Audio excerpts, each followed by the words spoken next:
Friends, हर रोज story का नया भाग देखने के लिए चैनल को सब्सक्राइब करके बेल आइकन को प्रेस कर लें ताकि नई आने वाली वीडियो की नोटिफिकेशन सबसे पहले आपको मिल सके। परिचय। वेदिका राजीव सिन्हा, उम्र लगभग 29 साल, कद 5 फुट 9 इंच, रंग गेहुआ, गोल चेहरा, तीखे नए नक्श, लंबे काले बाल और ठोड़ी के बीचों बीच एक छोटा सा तिल जो उसकी खूबसूरती को चार चांद लगा रहा था। वेदिका लंदन में पढ़ाई करने के लिए आई थी। वेदिका ने मास्टर्स में डिग्री हासिल की थी, वो भी गोल्ड मेडल के साथ। वेदिका बहुत ही शार्प माइंडेड लड़की है। अदर एक्टिविटीज जैसे मार्शल आर्ट्स में ब्लैक बेल्ट थी, हॉर्स राइडिंग, तलवारबाजी सब में निपुण थी। वेदिका की माँ गुजर चुकी है जब वो 2 साल की थी। अपनी छोटी सी वेदिका की परवरिश के लिए उसके पापा ने सबके कहने पर दूसरी शादी माया से कर ली। जितने गुण वेदिका में मौजूद थे तो खुद पर गुरूर हो जाना स्वाभाविक था, पर वेदिका जमीन से जुड़ी हुई लड़की थी, शांत और गंभीर रहने वाली लड़की। वेदिका को माया में अपनी माँ कभी नहीं दिखाई दी। वेदिका के लिए माया सिर्फ उसके पापा की पत्नी थी, पर वेदिका ने कभी भी उनके साथ बुरा व्यवहार नहीं किया था। एक लड़की लाइब्रेरी में बैठकर पढ़ रही थी, तभी उसका फोन वाइब्रेट करने लगा। लड़की ने अपने फोन की तरफ देखा तो फोन उसके घर से था। लड़की फोन को देखकर सोच में पड़ गई। इतनी रात गए फोन? लंदन में तो सुबह है, पर इंडिया में तो रात होगी। लड़की थोड़ी सी घबरा गई। उसने अपनी सारी किताबें और बैग उठाया और फोन लेकर लाइब्रेरी से बाहर आ गई। वेदिका का फोन बार बार रिंग करने लगा तो वेदिका ने जल्दी से फोन उठाया। हेलो, कैसी हैं आप? और इस वक्त फोन किया आपने? सब ठीक तो है? वेदिका को कुछ गलत होने की आशंका हो रही थी। दूसरी तरफ से आवाज आई जो माया की थी। वेदिका बेटा, तुम जल्दी से इंडिया आ जाओ। माया की आवाज में घबराहट थी और बात करते करते उनकी आवाज कांप रही थी। माया रोने लगी। वेदिका वेदिका ने माया की रोने की आवाज सुनी तो वो घबरा गई। वेदिका ने घबराते हुए कहा, क्या हुआ है आपको? आप रो क्यों रही हैं? पापा तो ठीक है ना? ये कहते कहते वेदिका की आवाज कांपने लगी। माया ने रोते हुए कहा, तुम्हारे पापा का एक्सीडेंट हो गया है, तुम जल्दी से यहाँ आ जाओ। वेदिका ने जब ये सुना कि उसके पापा का एक्सीडेंट हो गया है तो उसकी आंखों से आंसू बहने लगे। वेदिका सुन्न हो गई। दूसरी तरफ से हेलो हेलो की आवाज आ रही थी। तुम सुन रही हो ना वेदिका? वेदिका के कानों में माया की आवाज पड़ी तो उसने माया को कहा, बस मैं आ रही हूँ, आप पापा का ख्याल रखना। कहकर जल्दी से फोन रख दिया और इंडिया जाने के लिए तत्काल में टिकट बुक करवा ली। वेदिका ने अपने कॉलेज में इन्फॉर्म कर दिया। कुछ देर बाद वेदिका ने अपनी टिकट कलेक्ट की और एयरपोर्ट चली गई। कुछ घंटों बाद वेदिका का प्लेन इंडिया पहुंच गया। इंडिया, मुंबई। वेदिका जल्दी से एयरपोर्ट से बाहर आ गई और टैक्सी हायर करके वेदिका अपने घर की तरफ चली गई। वेदिका के मन में बहुत से सवाल थे। वेदिका की आंखों से आंसू बहने लगे। कुछ घंटों बाद वेदिका अपने घर पहुंच गई। टैक्सी वालों को पैसे देकर वेदिका अपने घर के गेट के अंदर आ गई। वेदिका का घर बहुत बड़ा और आलीशान था, पर पूरे घर लोगों से भरा हुआ था। वेदिका अपने घर में इतने लोगों को देखकर घबरा गई। सब लोग वेदिका को देख रहे थे। वेदिका को कुछ अनहोनी होने की आशंका हुई तो वेदिका ने अपना सामान वहीं फेंक दिया और दौड़कर अपने घर के अंदर चली गई। वेदिका जैसे ही अंदर पहुंची तो वेदिका के पैरों तले से उसकी जमीन खिसक गई। घर के हॉल के बीचों बीच वेदिका के पापा की बड़ी सी तस्वीर पर फूलों का हार पहना रखा था और सफेद कपड़े में वेदिका के पापा का मृत शरीर लिपटा हुआ था। वेदिका अपने होशो हवास खो बैठी और जोर से चीखी, पापा। माया और बाकी सबने वेदिका को देखा तो उनकी आंखों में आंसू आ गए। वेदिका रोते हुए अपने पापा के मृत शरीर से लिपट कर जोर जोर से रोने लगी। पापा, आप मेरे साथ ऐसा नहीं कर सकते। आप मुझे इस तरह अकेला छोड़कर नहीं जा सकते हैं। वेदिका का दर्द उसकी आंखों से अविरल बह रहा था। वेदिका ने अपने पापा के चेहरे पर से कपड़ा हटाकर उनका चेहरा देखने लगी तो माया ने उसका हाथ पकड़ लिया। वेदिका रोते हुए उन्हें देखने लगी। छोड़िए मेरा हाथ, मुझे पापा का चेहरा देखना है। माया ने आंसू बहाते हुए कहा, वेदिका, तुम्हारे पापा का एक्सीडेंट इतना भयंकर हुआ है कि उनका चेहरा बिल्कुल खराब हो गया है, तुम नहीं देख पाओगी। वेदिका ने माया के सामने रोते हुए हाथ जोड़कर कहा, मुझे एक बार अपने पापा का चेहरा देख लेने दीजिए। माया ने रोते हुए वेदिका का हाथ उसके पिता के पार्थिव शरीर से पीछे कर दिया। बेटा, तुम्हारे पापा के एक्सीडेंट होने के 2 दिन बाद हमें पता चला कि इनका एक्सीडेंट हो गया है। तुम्हारे पापा एक मीटिंग का कहकर घर से गए थे, पर मुझे क्या पता था कि ये हमसे इतनी दूर चले जाएंगे कि कभी लौट कर वापस नहीं आएंगे, कहकर अपनी सूखी आंखों को ही पोंछने का भरसक प्रयास करने लगी माया। तभी एक अनजान शख्स ने माया के कंधे पर हाथ रख दिया। माया ने पीछे मुड़कर देखा तो उसके चेहरे के भाव बदल गए और उस शख्स को देखकर माया के होठों पर कुटिल मुस्कान आ गई। माया ने उस शख्स को कुछ इशारा किया तो वो वेदिका के पास जाकर बैठ गया। अनजान शख्स रमेश मल्होत्रा वेदिका के पास जाकर आंसू बहाने का नाटक करने लगा। बहुत अच्छे थे तुम्हारे पापा। मेरे बिजनेस को आगे बढ़ाने के लिए तुम्हारे पापा ने ही मेरी बहुत मदद की थी। इनका दिल बहुत बड़ा था, पर होने को कौन टाल सकता है, कहकर फिर से आंसू बहाने लगे। वेदिका रमेश की तरफ देखने लगी और पहचानने की कोशिश करने लगी, पर पहचान नहीं पाई। तभी पंडित जी ने पार्थिव शरीर का अंतिम संस्कार करने के लिए शमशान घाट ले चलने के लिए कहा तो वेदिका अपने पापा से लिपटकर फूट फूट कर रोने लगी। माया ने वेदिका को पीछे खींच लिया और राजीव के मृत शरीर को 4 लोगों ने अपने कंधे पर उठा लिया। पंडित जी ने कहा, राजीव जी की तो एक ही बेटी है, तो इन्हें मुखाग्नि कौन देगा? पंडित जी के इस सवाल से सब एक दूसरे को देखने लगे तो वेदिका ने अपनी आंखें पूछी, पंडित जी, मैं अपने पापा को मुखाग्नि दूंगी। सब वेदिका की बात सुनकर हैरान हो गए तो पंडित जी ने कहा, ये नहीं हो सकता है, ये हमारे धर्म के नियमों के खिलाफ है। एक लड़की शमशान घाट जाकर अपने पिता को मुखाग्नि नहीं दे सकती। वेदिका ने अपनी आंखें पोंछी और पंडित जी के सामने खड़ी हो गई। पंडित जी, बेटा बेटी एक समान का नारा लगाता है हमारा समाज, पर असल में बेटी बेटा में अब भी भेदभाव किया जाता है। मैं अपने पापा की बेटी भी हूँ, बेटा भी, इसलिए मैं ये सब करूँगी। सब लोगों ने वेदिका की कही बात का समर्थन किया और कहा, वेदिका का ये हक है। जब बेटी बेटा एक समान, तो यहाँ भी बेटी को समानता का अधिकार मिलना चाहिए। पंडित जी भी सबकी बातें सुनकर मान गए। कुछ देर बाद राजीव जी के पार्थिव शरीर को शमशान घाट पहुंचाकर उनका अंतिम संस्कार कर दिया। वेदिका अपने पापा को आग के लपटों में जलती हुई देख रही थी। उसके दिल में बेहिसाब दर्द था, पर वो अपना दुख किससे बांटती? वेदिका के पापा के सिवाय वेदिका का कोई अपना नहीं था। आज वेदिका बिल्कुल अकेली हो गई थी। 2 दिन बाद राजीव जी की अस्थियां ले जाकर गंगा में प्रवाहित कर दी गईं। वेदिका ने खुद को एक कमरे में बंद कर लिया। वेदिका पूरा दिन रोती रहती। कुछ दिन बीते तो वकील साहब घर आ गए वसीयतनामा पढ़ने के लिए। वेदिका को भी बुलाया गया तो वेदिका भी आ गई। माया और रमेश भी वहां मौजूद थे। वकील साहब, वेदिका बेटा, कैसी हो तुम? वेदिका, पापा के बिना कैसी हो सकती हूँ मैं? वेदिका इतना कहकर चुप हो गई। वेदिका की बात सुनकर वकील साहब भी चुप हो गए। वकील साहब, वेदिका, तुम्हारे पापा ने एक बिल बनवाई थी। उन्होंने कहा था अगर उन्हें कभी कुछ हो गया तो उनके जाने के बाद सबके सामने की बिल पढ़ी जाए। वेदिका वकील साहब की बात सुनकर चौंक गई।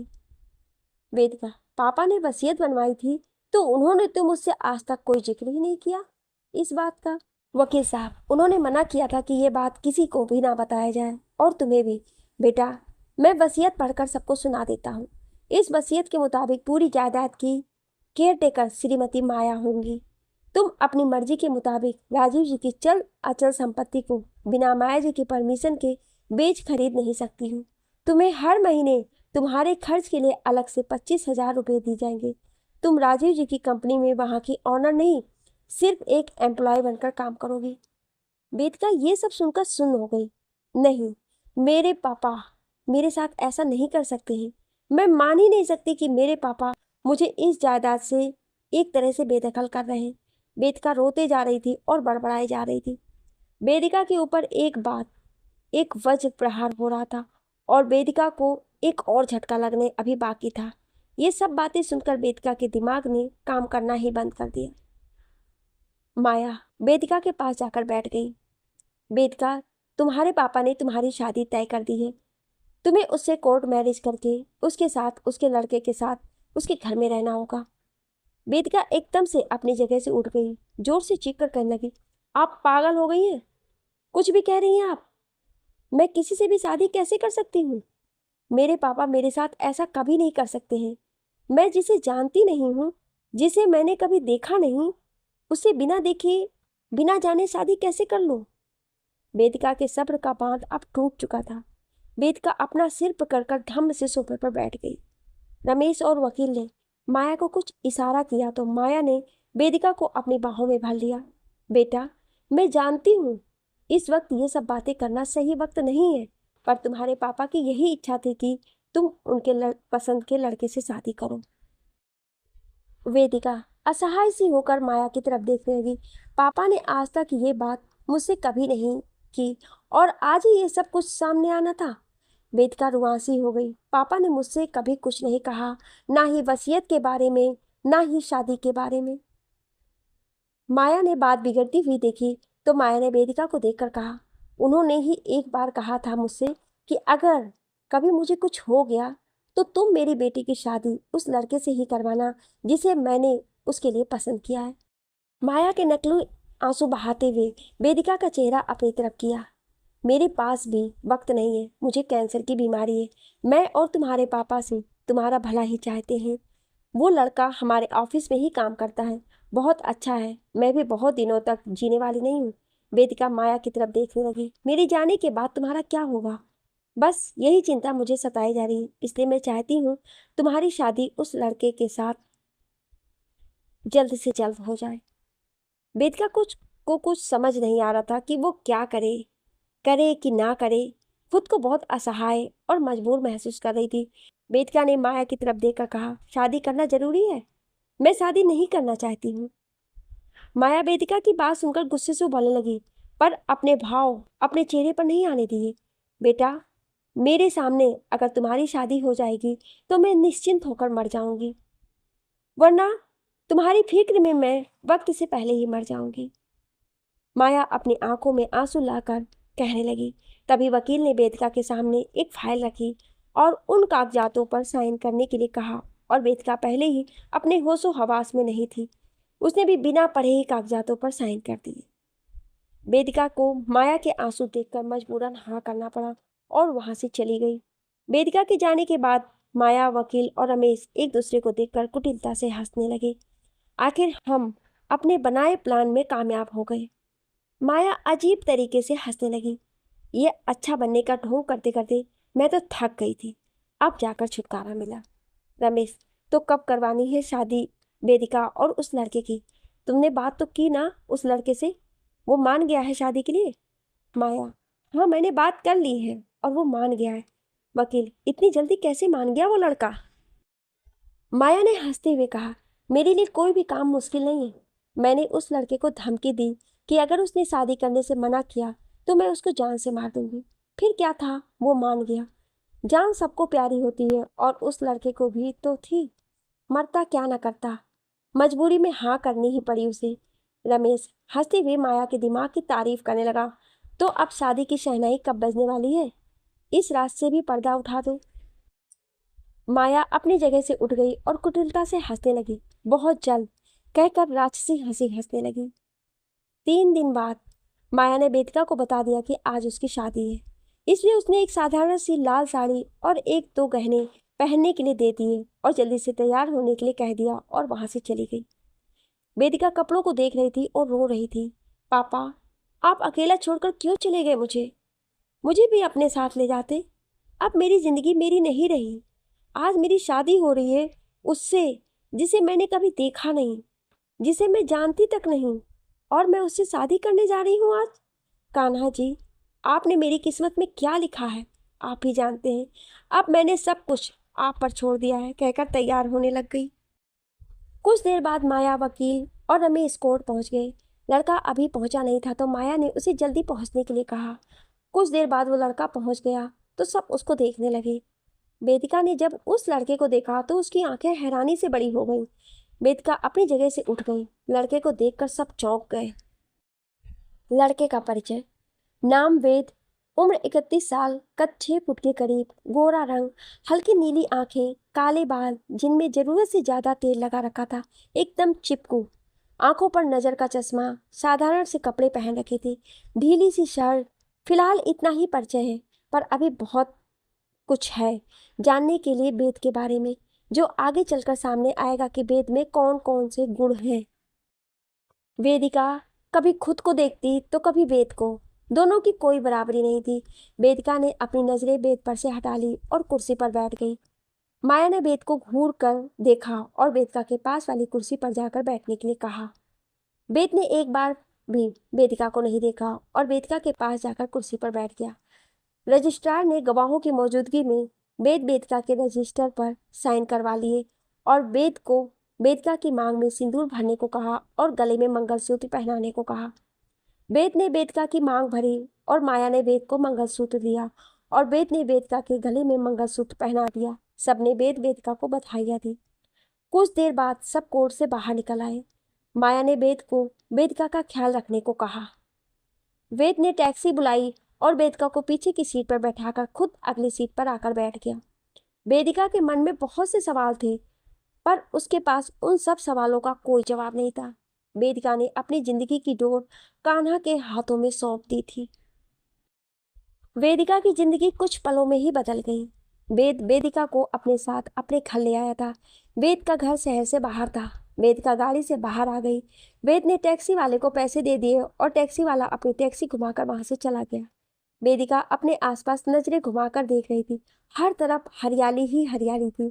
वेद ने वेदिका को घर के मेन दरवाजे को खोलकर पहले अंदर जाने के लिए कहा, फिर पीछे से गेट बंद करके आ गया। घर में बहुत बड़ा आंगन था जिसके दोनों तरफ हरी घास उगाई हुई थी। रंग बिरंगे फूलों की क्यारियां थी। फूलों की खुशबू से घर का पूरा वातावरण सुगंधित था। वेदिका ये नज़ारा देखकर कुछ पल के लिए सब कुछ भूल गई। प्रकृति का अप्रतिम सौंदर्य देखकर वेदिका की आंखों में चमक आ गई और अनायास ही होठों पर हल्की सी मुस्कुराहट आ गई। घर के अंदर जाने के लिए आंगन के बीचों बीच रंगीन पत्थरों का रास्ता बनाया गया था। वेद का घर था तो छोटा सा, पर बहुत व्यवस्थित था। सब कुछ बहुत करीने से सहेज कर रखा हुआ था। वेदिका जैसे ही घर के अंदर जाने लगी तो वेद ने बहुत ही नम्रतापूर्वक वेदिका से कहा, आप यहाँ रुकिए, मैं अभी आया, कहकर घर के अंदर चला गया। वेदिका इधर उधर अपनी नजरें दौड़ाने लगी और पूरे घर को देखने में लग गई। तभी वेदिका को वेद आता दिखाई दिया, जिसके हाथ में आरती की थाली थी और गृह प्रवेश करने के लिए चावलों से भरा कलश और आलते की परात थी। वेदिका वेद को हैरानी से देख रही थी। ये सब क्या है? आपको ये सब करने की कोई जरूरत नहीं है, वेदिका ने बिना किसी भाव के वेद को देखकर कहा। वेद ने मुस्कुराते हुए कहा, मैं जानता हूँ आप इन सब बातों को नहीं मानती हैं, पर माँ ने मुझे ये सब करने के लिए कहा है। माँ चाहती हैं आप इस घर में पूरे रीति रिवाज से अपना गृह प्रवेश करें। वेदिका इधर उधर नजरें घुमाने लगी। आपकी माँ कहाँ है? वो दिखाई नहीं दे रही है। वेद ने वेदिका को देखकर कहा, वो यहाँ नहीं रहती हैं, वो जयपुर में रहती हैं। मुझे अभी कुछ महीने पहले ही नौकरी मिली है आपकी कंपनी में। बहुत जल्द माँ को भी यहीं ले आऊँगा। अब आप इस कलश को अपने दाएं पैर से हल्के से धक्का देकर अंदर की तरफ गिरा दीजिए और फिर इस आलते की परात में अपने दोनों पैर रखकर घर के अंदर गृह प्रवेश करिए। वेदिका ने एक दफा वेद के चेहरे की तरफ देखा, फिर वैसे ही किया जैसे वेद ने करने के लिए कहा। वेदिका घर के अंदर आई तो वेद ने वेदिका के माथे पर तिलक करके उसकी आरती उतारी। मैं थक गई हूँ, मुझे मेरा कमरा बता दो, वेदिका ने वेद को देखकर कहा। वेद के घर में 2 कमरे थे। दोनों कमरे घर के पिछले हिस्से में थे। वेद वेदिका को उस तरफ ले गया तो वेदिका की नज़र घर के पीछे बने बगीचे की तरफ चली गई, जहां आम के, नींबू और अमरूद के पेड़ थे। एक छोटा सा साफ पानी का तालाब भी था। वेदिका उस तरफ चली गई और वेद वेदिका के पीछे। वेदिका को अपनी आंखों पर यकीन नहीं हो रहा था कि मुंबई जैसे शहर में इतनी सुंदर जगह हो सकती है। वेदिका आंखें बंद करके वहीं खड़ी होकर बहती ठंडी ठंडी हवा को अपने चेहरे पर महसूस कर रही थी। इससे पहले वेदिका को कहीं भी इतना सुकून नहीं मिला था जितना यहाँ आकर मिला। वेदिका वहाँ चुपचाप खड़ी थी। तभी वेद ने कहा, आप यहाँ बैठिए, मैं आपके लिए चाय और कुछ नाश्ता बनाकर लाता हूँ। वेद जैसे ही जाने के लिए मुड़ा, वेदिका ने पीछे से आवाज़ देकर कहा, मुझे भूख नहीं है, मेरे लिए तकलीफ उठाने की कोई ज़रूरत नहीं है। ये बात वेदिका ने बिना वेद को देखे तल्खी से कही। वेद मुस्कुराते हुए वेदिका के सामने खड़ा हो गया। मैं जानता हूँ आपने सुबह से कुछ नहीं खाया है, आप बहुत डिस्टर्ब है, होना भी चाहिए। अचानक से पिता की मौत, फिर किसी अजनबी से इस तरह आनन फानन में शादी हो जाना, और वो भी मुझ जैसे से, जिससे कोई लड़की शादी तो क्या बात करना भी ठीक नहीं समझती है, फिर भी आपने मुझसे शादी की। वेदिका वेद के चेहरे को देखकर समझने की कोशिश कर रही थी कि सच में इतना सीधा है या सीधा बनने का नाटक कर रहा है। वेद ने वेदिका को देखकर कहा, आप निश्चिंत होकर यहाँ रहिए, हम दुनिया की नज़रों में पति पत्नी होंगे, पर असलियत क्या है हम दोनों अच्छे से जानते हैं। मैं आप पर पत्नी होने का हक कभी नहीं जताऊंगा। आप बैठिए, मैं अभी आया, कहकर वो वहां से चला गया। वेदिका सोचने समझने की स्थिति में नहीं थी। उसे समझ में नहीं आ रहा था कि उसके आगे आने वाली जिंदगी कैसी होगी, क्या सही है क्या गलत है। सब कुछ वेदिका की समझ के बाहर था। यही सब सोचते सोचते वेदिका वहीं तालाब के किनारे थक हार कर बैठ गई और थोड़ी देर बाद वहीं हरी घास पर लेट गई और उसे नींद आ गई। वेद कुछ देर बाद वहां आया तो वेदिका को देखकर वहीं रुक गया और घर के अंदर चला गया। बाहर अंधेरा होने लगा तो वेद वेदिका को जगाने के लिए उसके पास जाकर खड़ा हो गया। वेद ने वेदिका को दूर से ही आवाज लगाई, पर वेदिका गहरी नींद में सो रही थी। वेद को समझ में नहीं आ रहा था कि वेदिका को कैसे उठाए। वेदिका को इस तरह बाहर अकेले भी नहीं छोड़ा जा सकता था। वेद हिम्मत करके वेदिका के पास गया, उसे अपनी बाहों में उठाने के लिए, पर कभी हाथ आगे बढ़ाता तो कभी अपना हाथ पीछे खींच लेता। फिर वेद ने हिम्मत करके वेदिका को अपनी बाहों में उठा लिया। वेदिका ने भी नींद में ही वेद के गले में अपनी बाहें डाल दी और उसकी गर्दन में अपना चेहरा छुपा लिया। वेदिका के इस तरह छूने से वेद कांप गया और तेज कदमों से अंदर कमरे की तरफ चला गया। वेद ने वेदिका को बेड पर लिटा दिया और उसे चादर अच्छे से उड़ाकर खुद बाहर वाले कमरे में आकर सो गया। अगली सुबह वेद जल्दी ही उठ जाता था। घर का सारा काम करके वेदिका को उठाने उसके कमरे में चला गया। वेदिका के कमरे के बाहर खड़ा होकर वेदिका को आवाज देने लगा, वेदिका जी, आप उठ गई हैं तो आकर चाय पी लीजिए, फिर ऑफिस के लिए भी निकलना है हमें। वेद वहां से ये कहकर वापस आ गया। वेदिका के कानों में वेद की आवाज पड़ी तो वो एकदम से बोराई हुई सी उठी। उसने खुद को अनजान जगह पर देखा तो वो पूरे घर को देखने लगी। फिर थोड़ी देर बाद उसे याद आया कि उसकी शादी हो गई है। वेदिका अलसाई सी होकर उठकर बाहर आ गई। वेद आंगन में बैठकर चाय पी रहा था। वेदिका की अलसाई सी आंखें थी वेदिका की, जिसमें वो बहुत खूबसूरत नजर आ रही थी। अपने बालों को बेतरतीबी से बांधकर वेद के पास जाकर रखी कुर्सी पर बैठ गई। वेद ने मुस्कुराकर गुड मॉर्निंग विश किया तो वेदिका ने भी मुस्कुराकर विश किया। वेद ने वेदिका को चाय का कप पकड़ा दिया तो वेदिका ने वेद को देखकर कहा, मैं अपने काम खुद कर लिया करूंगी, आप मेरे लिए तकलीफ मत उठाया कीजिए। वेद कुछ नहीं बोला। अगर आज आप ऑफिस नहीं जाना चाहती हैं तो रहने दीजिए। वेद ने वेदिका को बिना देखे ये बात कही। मैं अकेला चला जाऊंगा, आप आज घर पर रहकर आराम कीजिए, मैंने खाना बनाकर रख दिया। वेद के होठों पर हमेशा मुस्कुराहट ही रहती थी। चाहे कोई कितने भी गुस्से से बात करे उससे हमेशा मुस्कुराते रहना, इसमें तकलीफ की कोई बात नहीं है। आपने काम किया या मैंने किया, एक ही बात है। वेद की बात सुनकर वेदिका के होठों पर भी मुस्कुराहट आ गई। वेदिका को वेद का स्वभाव अच्छा लग रहा था। मैंने नाश्ता बना दिया है, थोड़ी देर में हमें ऑफिस निकलना है, आप जाकर तैयार हो जाइए वरना हमें जाने में देर हो जाएगी। वेदिका को याद आ गया कि वो अब अपनी कंपनी की ऑनर नहीं बल्कि एक मुलाजिम के तौर पर वहाँ काम करेगी। बाकी मुलाजिमों की तरह उसे भी कंपनी के रूल्स और रेगुलेशन को फॉलो करना होगा। वेदिका चाय पीकर उठने लगी तो उसे ध्यान आया कि उसके पास तो पहनने के लिए और कपड़े हैं ही नहीं। वो तो खाली हाथ यहाँ अपने घर से आई थी। वेद ने वेदिका को इस तरह सोच में डूबा देखा तो वेद ने आवाज लगाई, वेदिका जी क्या हुआ, आप क्या सोचने लगी। वेदिका ने उदास होकर कहा, मेरे पास कपड़े नहीं है पहनने के लिए, मैं अपने घर से खाली हाथ आई हूँ, अब क्या पहनकर जाऊंगी ऑफिस। वेद मुस्कुराते हुए वेदिका के पास आ गया, बस इतनी सी बात है, ये घर आज से आपका है और यहाँ की हर चीज हर सामान पर आपका भी हक है। आप रुकिए, मैं अभी आया, कहकर अपने कमरे की तरफ चला गया। कुछ सेकंड बाद वेद अपने कमरे से बाहर आया तो उसके हाथ में एक साधारण सी पर बहुत ही प्यारी हल्के गुलाबी रंग की साड़ी थी। वेद ने वो साड़ी लाकर वेदिका के आगे कर दी। ये लीजिए, आपकी प्रॉब्लम का सॉल्यूशन, कहकर मुस्कुराने लगा। हाँ, ये ज़्यादा महंगी नहीं है, पर दिल से किसी अपने के लिए खरीदी थी, पर अब आपका हक है इस पर। अब आप इसे पहनकर तैयार हो जाइए। वेदिका ने साड़ी देखी तो वेदिका के चेहरा खिल उठा। वेदिका मॉडर्न ख्यालात की जरूर थी, पर साधारण जिसे उसे ज़्यादा भाती थी। किसके लिए ली थी आपने ये साड़ी। वेदिका साड़ी को उलट पलट कर देखते हुए कहने लगी। वेद ने कहा, अपनी माँ के लिए। वेदिका, तो आप ये मुझे क्यों दे रहे हैं। वेद, साड़ी कैसी लगी आपको। वेद ने वेदिका को देखकर कहा।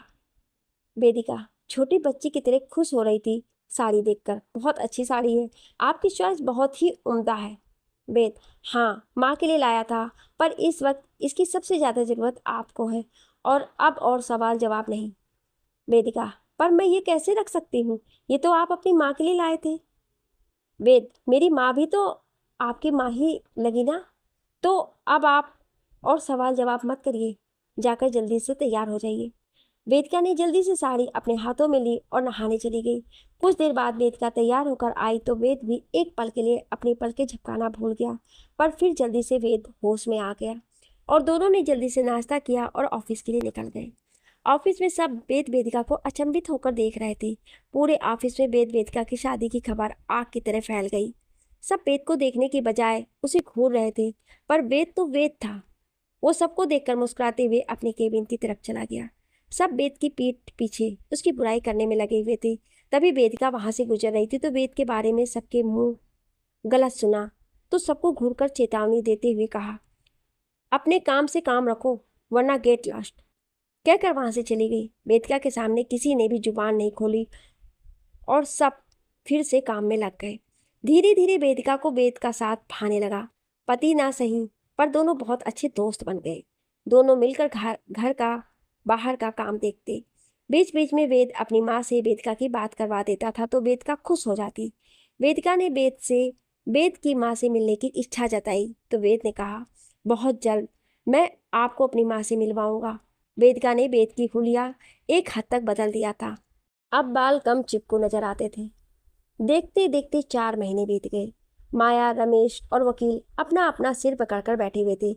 माया ने वकील के कान के नीचे एक कंटाप धरते हुए कहा, तुझे वकील किसने बना दिया, जिसे कागज तक पढ़ने नहीं आते हैं। इतना बड़ा झोल हो गया हमारे साथ, और ये बस पन्ने पलटता रहा उस वसीयत के। असली कागज पर साइन ही नहीं लिए महाराज ने। माया ने गुस्से से उबलते हुए कहा, अभी भी वही महारानी इस पूरी जायदाद की मालकिन है। सब किए किराए पर पानी फेर दिया इस निकम्मे वकील ने।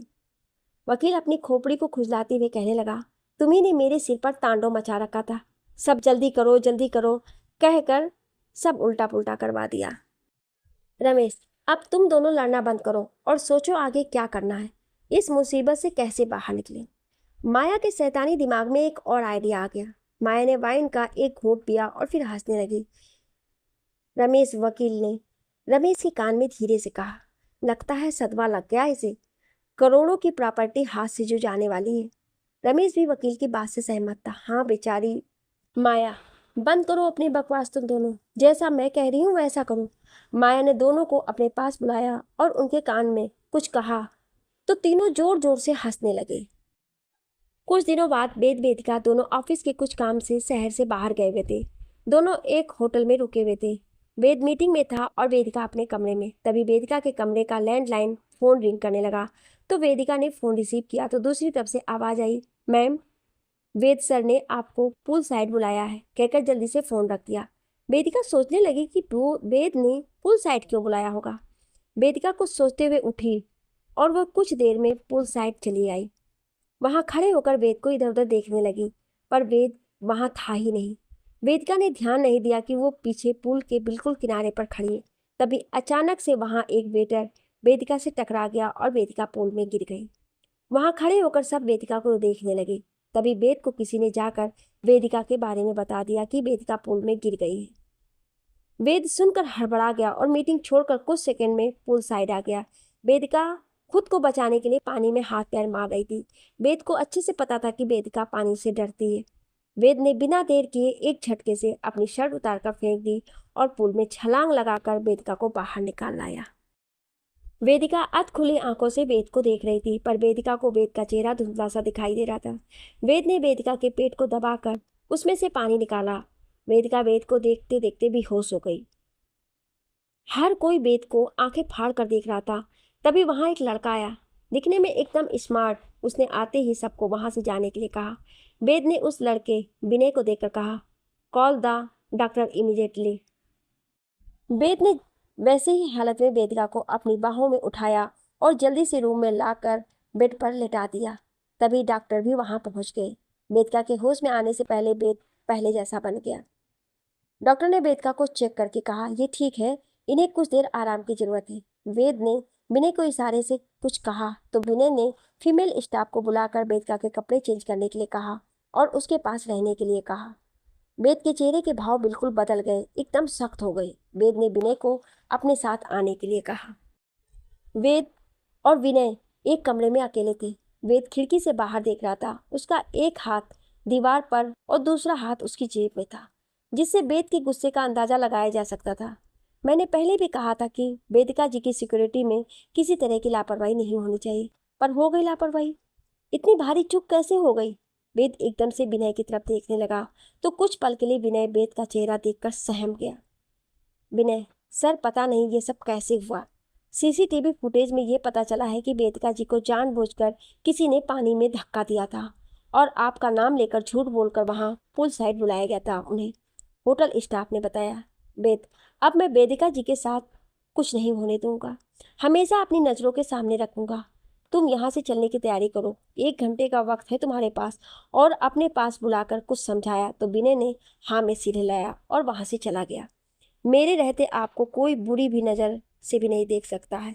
बहुत बड़ी गलती कर दी उन लोगों ने आपके साथ ऐसी हरकत करके, खामियाजा भी अब वही लोग भुगतेंगे, कहकर टेढ़ी सी मुस्कान देने लगा और अपनी मुट्ठियों को कसकर भींच लिया। अब वेद का कहर बरपेगा उन लोगों पर जिन्होंने वेदिका की जान से खेलने की कोशिश की है। और वेद जय राठौर अपने दुश्मनों को चैन की सांस नहीं लेने देता है। मेरे हक में जो आ जाता है वो फिर मेरा हो जाता है और वेदिका मेरी ही है। वेद ने मुस्कुराते हुए किसी को फोन करके कहा, हम आ रहे हैं माँ सा, कहकर फोन काट दिया। कुछ देर बाद वेद के कहे अनुसार विनय ने कुछ लड़कियों को वेदिका के रूम में उसके पास भेजा तो वेदिका ने उन सब पर एक साथ कई सवाल दाग दिए। कौन हो तुम लोग और यहाँ क्या करने आई हूँ? एक लड़की ने कहा, मैम हमें वेद सर ने जैसा करने के लिए कहा है हम वैसा ही कर रहे हैं। वेदिका हैरान हो रही थी वेद के लिए सर शब्द सुनकर। कौन वेद सर? लड़की, जिनके साथ आप आई हैं, हमें आपको तैयार करने के लिए कहा है। वेदिका को कुछ भी समझ में नहीं आ रहा था। वेदिका ने सोचा पहले तैयार हो जाती हूँ फिर वेद से बात करती हूँ। वेदिका ने उन लड़कियों को इशारे से उसे तैयार करने के लिए कहा। कुछ देर बाद वेदिका बिल्कुल तैयार थी। मैम आपको तैयार कर दिया है, आप एक बार आईने में खुद को देख लें। वेदिका ने खुद को आईने में देखा तो देखती ही रह गई। उसको खुद पर यकीन ही नहीं हो रहा था कि वो ही है या कोई और है। तभी विनय ने दरवाजे पर दस्तक दी। वेदिका मैम आप तैयार हैं तो चलिए, वेद सर आपका नीचे इंतजार कर रहे हैं। वेदिका वेद के लिए सर शब्द सुनकर हैरान थी। वेदिका ने कहा, मैं तैयार हूँ। वेदिका उन लड़कियों के साथ वेद के पास पहुंच गई तो उसकी नज़र सामने से आ रहे वेद पर गई तो वेदिका की आंखें हैरानी से बड़ी हो गईं और उसका मुंह खुला का खुला रह गया। वेदिका वेद का ये रूप देखकर अचंभित थी।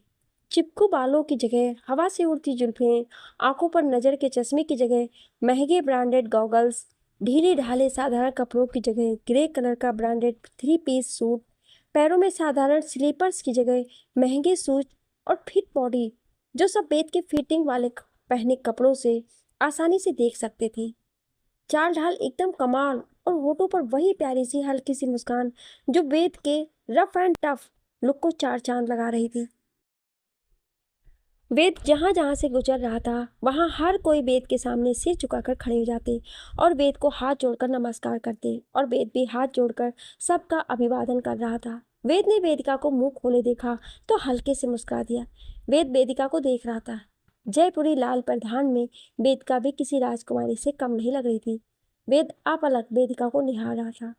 वेदिका का लाल जोड़ा 16 श्रृंगार, हाथों की मेहंदी, सिर पर पल्लू करके रखा था। वेदिका लाल जोड़े में बिल्कुल चांद का टुकड़ा लग रही थी। वेद मुस्कुराते हुए वेदिका के पास आ गया और उसके कान में धीरे से कहा, वेदिका जी मुझे बाद में देख लेना, सब आपको ही देख रहे हैं, कहकर मुस्कुराते हुए पीछे हट गया। वेदिका वेद को देख रही थी, बहुत कुछ कहना चाह रही थी पर उसे समझ में नहीं आ रहा था कि वो कैसे कहे। वेदिका वेद को देखकर, वेद वो मैं ये सब मेरी कुछ समझ में आ रहा है। तुम, वेदिका हड़बड़ा रही थी, सॉरी आप ये। वेद ने वेदिका को हड़बड़ाहट को महसूस करते हुए वेदिका के कंधे पर हाथ रख दिया। वेदिका जी मैं जानता हूँ इस वक्त आपके दिल और दिमाग में बहुत बातें चल रही हैं, पर मुझ पर यकीन करिएगा मैं आपके साथ कभी कुछ भी गलत नहीं होने दूंगा। आहिस्ता आहिस्ता सब बातें आपके सामने खुल जाएंगी, बस खुद पर और मुझ पर एतबार रखिएगा। वेद ने वेदिका को देखकर अपनी पलकें झुकाकर आश्वस्त किया और अपना हाथ वेदिका के सामने कर दिया। मैंने आपका हाथ थामा है और उम्र भर थाम कर रखूंगा। क्या आप मुझ पर एतबार करती हैं? वेद ने वेदिका की तरफ देखकर कहा। वेदिका ने वेद के हाथ पर अपना हाथ रख दिया। आप पर खुद से ज़्यादा भरोसा करती हूँ। जिंदगी में सब कुछ बदल गया है, वो भी अचानक से। बस आप कभी मत बदलना। बाकी बदलाव झेल लिया है मैंने, अब और बदलाव बर्दाश्त नहीं कर पाऊंगी मैं। वेदिका ने आस भरी नजरों से वेद की ओर देखकर कहा। वेद ने वेदिका को देखकर कहा, आप मेरी जिम्मेदारी हैं और वेद जय राठौड़ अपनों से किए वादे पूरी शिद्दत से निभाता है। उनमें जरा सी भी गलती की गुंजाइश नहीं होती है। अगर कभी ऐसा हुआ तो वेद अपना सिर खुद ही कलम करके आपके पैरों पर रख देगा। वेदिका ने वेद के मुंह से ऐसी बातें सुनी तो एकदम से उसके होठों पर अपनी नाजुक हथेली रख दी। वेद की आंखों में देखकर वेदिका ने कहा, मैं जानती हूँ ऐसी नौबत कभी नहीं आएगी। आप अपनी जिम्मेदारियों को पूरी दिल से निभाते हैं। इन 4 महीनों में मैं ये जान गई हूँ। तभी वहाँ विनय भी आ गया। विनय वेद को देखकर, सर चलने की सारी तैयारियां हो गई हैं। वेद ने विनय को चलने का इशारा किया तो विनय वेद के आगे चलने लगा। वेद ने वेदिका को देखकर चलने के लिए कहा। वेदिका और वेद एक दूसरे का हाथ पकड़कर चल रहे थे, पर वेदिका वेद के पीछे चल रही थी। तो वेद चलते चलते रुक गया और 2 कदम पीछे हटकर वेदिका के साथ खड़ा हो गया। वेद ने वेदिका को देखकर कहा, मेरे पीछे नहीं, मेरे साथ कदम से कदम मिलाकर चलना है आपको। मेरी जीवन संगिनी बनकर, मेरी परछाई हैं आप। खुद को मुझसे जुदा ना समझिए, कहकर हल्के से मुस्कुरा दिया। वेदिका वेद की हर बात से प्रभावित हो रही थी। वेदिका वेद को देखकर मुस्कुराई और वेद की हथेली को कसकर पकड़ लिया। दोनों अपनी मंजिल की ओर साथ साथ एक दूसरे के कदम से कदम मिलाकर चलने लगे। चलते चलते वेदिका ने वेद से पूछा, हम कहाँ जा रहे हैं? वेद ने वेदिका के हाथ को कसकर पकड़ लिया। आपके ससुराल, कहकर वेदिका को देखकर हंसने लगा। तो वेदिका हैरान हो गई। मतलब जहां हम पिछले 4 महीनों से जहां रह रहे थे, वो घर आपका नहीं था? वेद ने सामने देखकर कहा, वो भी हमारा घर है। पापा शाह ने माँ शाह के लिए बनवाया था। वहां रहकर बहुत ही शांति और सुकून मिलता है, प्रकृति से मिलने का मौका मिलता है। वेदिका जी, आपको अच्छी लगी वो जगह? वेद ने बिना देखे वेदिका से सवाल किया। वेदिका ने खुश होकर कहा, बहुत अच्छी नहीं, बहुत बहुत ज़्यादा अच्छी जगह है। हम दोबारा यहाँ आएंगे, फिर से आएंगे ना? वेदिका ने वेद को देखकर कहा। वेद, जरूर आएंगे, पर अब जल्दी चलिए वरना जयपुर पहुँचने में अंधेरा हो जाएगा। वेद जी, वहाँ कौन रहता है? वेद ने मुस्कुराते हुए कहा, माँ साहब। अब और सवाल नहीं। दोनों वहाँ पहुँच गए जहाँ वेद का पर्सनल जेट उड़ने के लिए तैयार था। वेदिका ने देखा तो खुश हो गई। वेद ने वेदिका को विनय से मिलवाया। ये विनय है, मेरा पीए कम दोस्त ज़्यादा, एडवाइजर, सब कुछ यही हैंडल करता है। विनय ने वेदिका को देखकर विश किया तो वेदिका ने विनय का अभिवादन किया। विनय ने दोनों को जेट के अंदर बैठने के लिए कहा और खुद भी जेट के अंदर आ गया। वेदिका जेट के अंदर का नज़ारा देखा तो देखती रह गई। जेट के अंदर आकर ऐसा लगा जैसे किसी आलीशान महल में आ गई। सुख सुविधा से लैस जेट में 4 केबिन थे। आखिर वाले केबिन में विनय वेदिका को ले गया। वहाँ एक सिंगल बेड था और एक काउच था।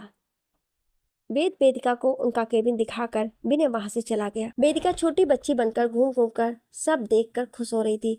आज वेदिका की आंखों में अलग ही चमक थी। वेद जी, हमारा घर भी बहुत बड़ा है, पर इसके आगे सब फीका लग रहा है। वेद काउच पर बैठ गया और लैपटॉप चलाकर अपना काम कर रहा था और वेदिका की हरकतें देखकर मुस्कुरा था। वेदिका लगभग कूदते हुए वेद के पास आकर बैठ गई तो वेद एकदम से हड़बड़ा गया। वो तो गनीमत रही कि वेद के हाथ से उसका लैपटॉप नीचे नहीं गिरा। वेदिका जब भी वेद के करीब होती थी तो वेद की धड़कनें नॉर्मल स्पीड से ज़्यादा तेज होती थी। वेद का दिल बहुत जोर से धक धक करता था और वेदिका की आंखें देखकर वेद सब कुछ भूल जाता था। जैसे इन आंखों को देखने के अलावा वेद के पास कोई और काम ही नहीं था। वेद अब भी वेदिका की आंखों में देख रहा था, उसकी गहरी आंखों में डूब जाने को तैयार था। तभी वेद के कानों में वेदिका की आवाज़ पड़ी, वेदिका, वेद जी, मुझे चाय पीनी है। वेदिका ने मासूमियत भरे लहजे से वेद को कहा तो वेद वेदिका की मासूमियत में खो गया। वेद, अभी मंगवाता हूँ चाय आपके लिए, और अगर भूख लगी है तो कुछ खाने के लिए भी मंगवा लेता हूँ। वेदिका ने हाँ में सिर हिलाया। वेद ने बेल बजाई तो बेल की आवाज़ सुनकर एयर होस्टेस आ गई। एयर होस्टेस, यस सर, कहिए। वेद, 2 कप चाय और कुछ सैंडविच लेकर आइए। एयर होस्टेस चाय का सुनकर थोड़ा हैरान हुई, पर बिना कुछ कहे वहां से चली गई। वेदिका, वहीं वेद के पास बैठकर जेट की खिड़की से बाहर देख रही थी। वेदिका का पल्लू उसके सिर से नीचे गिर गया और वेदिका के बाल हवा से उड़कर वेद के चेहरे पर आ रहे थे। वेद अपनी आंखें बंद करके वेदिका के बालों से आ रही खुशबू को महसूस कर रहा था। तभी एयर होस्टेस ने केबिन के दरवाजे पर नॉक किया तो वेद होश में आ गया। वेद ने एयर होस्टेस को अंदर आने के लिए कहा तो एयर होस्टेस चाय की ट्रे रखकर वहां से चली गई। वेदिका अब भी खिड़की से बाहर ही देख रही थी। वेद ने वेदिका के कंधे पर हाथ रखा तो वेदिका वेद को देखने लगी।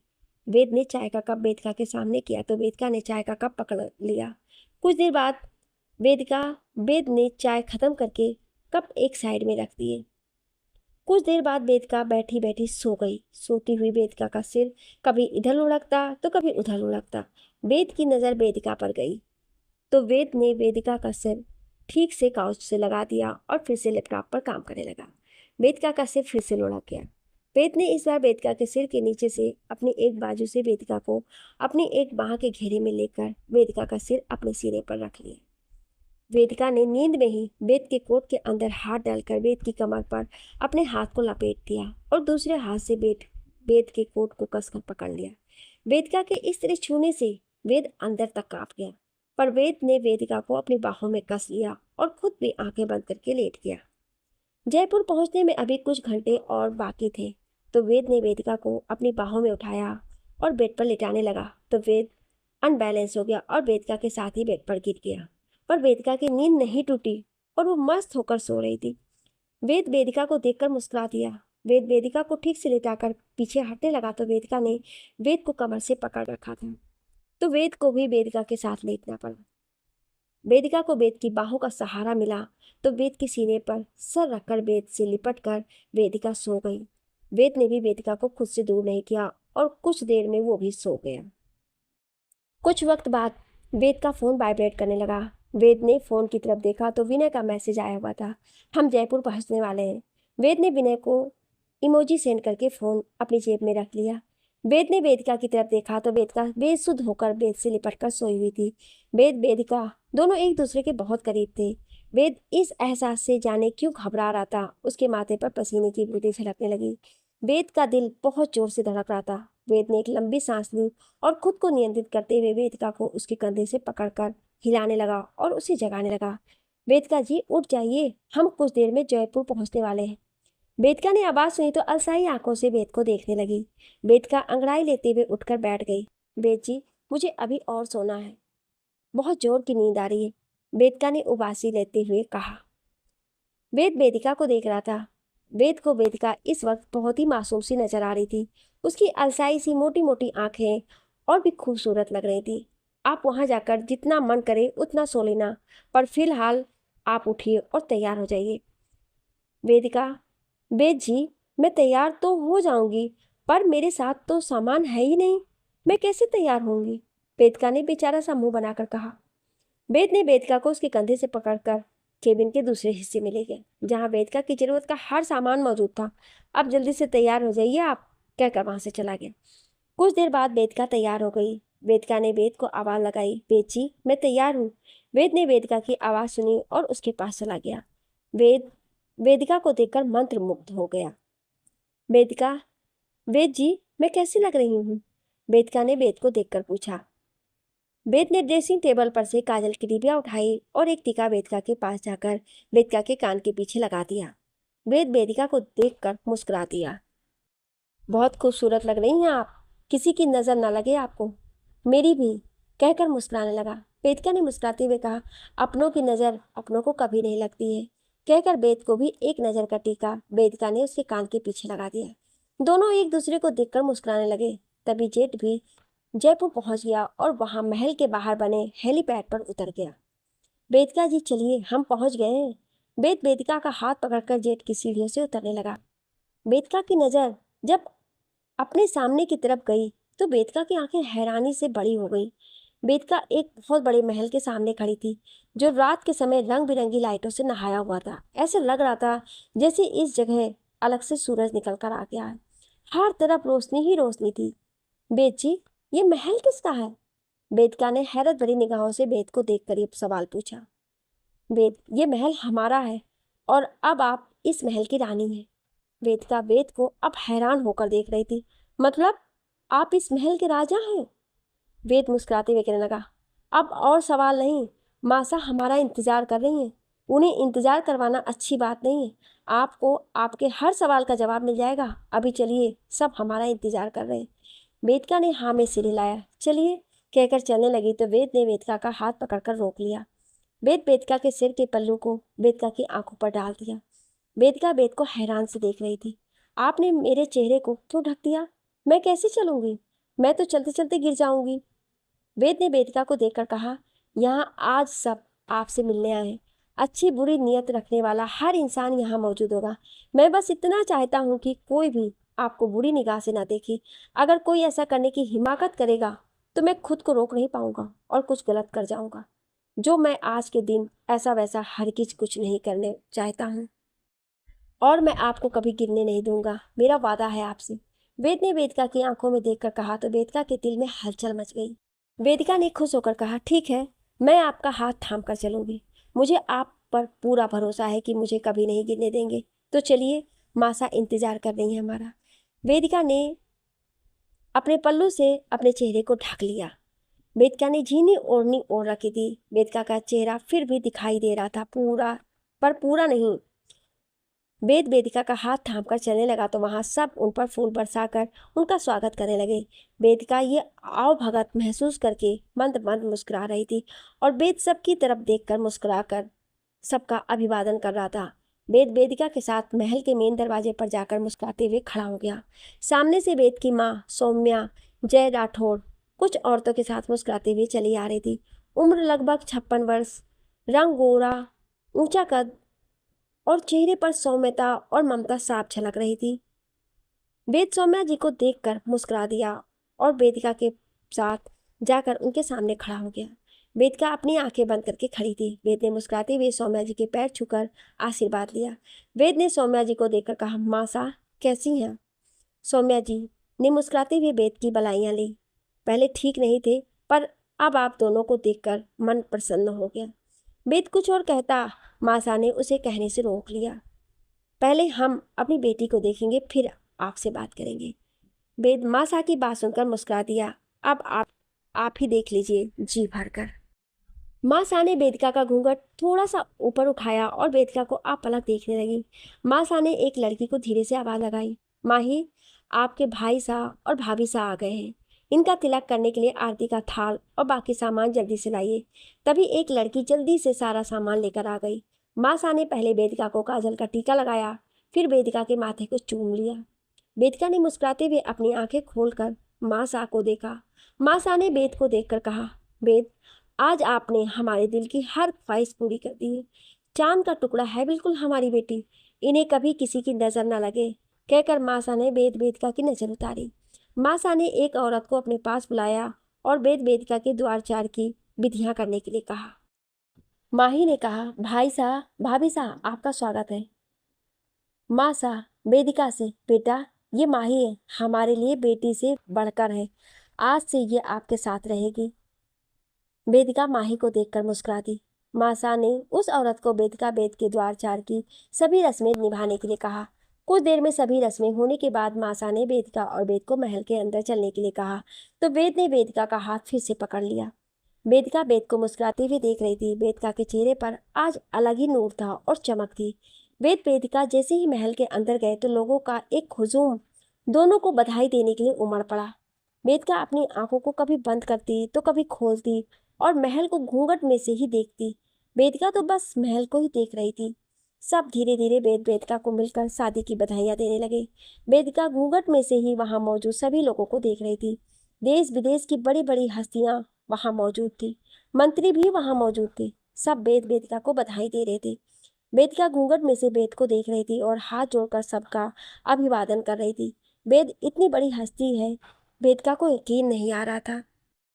वहां एक ऐसा शख्स भी मौजूद था जो वेदिका को देखकर खुश नहीं था, बल्कि जल भून रहा था। गुस्से से उसका खून खौल रहा था, पर अपने आसपास मौजूद लोगों की वजह से वो अपने गुस्से को पी गया।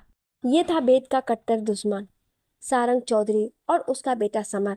समर की नज़र वेदिका पर टिकी हुई थी। वो वेदिका को जिन नज़रों से देखने की कोशिश कर रहा था वो नज़रें वेद की नज़रों में आ चुकी थी।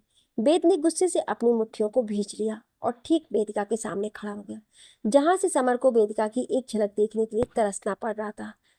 चौधरी, जो वेद की हस्ती को मिटाने की कोशिश में लगा रहता था, पर हर बार मुंह की खानी पड़ती थी इन्हें। वेद के रहते ये नामुमकिन है कि कोई उसकी हद में आकर उसके अपनों को बुरी निगाहों से देखे। वेद के रहते ये कभी नहीं हो सकता है। हवाओं को भी अपना रूप मोड़ना पड़ता है। जब वो वेद की हद में आ जाती है तब तो फिर भी अदना से इंसान होकर टेढ़ी मुस्कान देने लगा।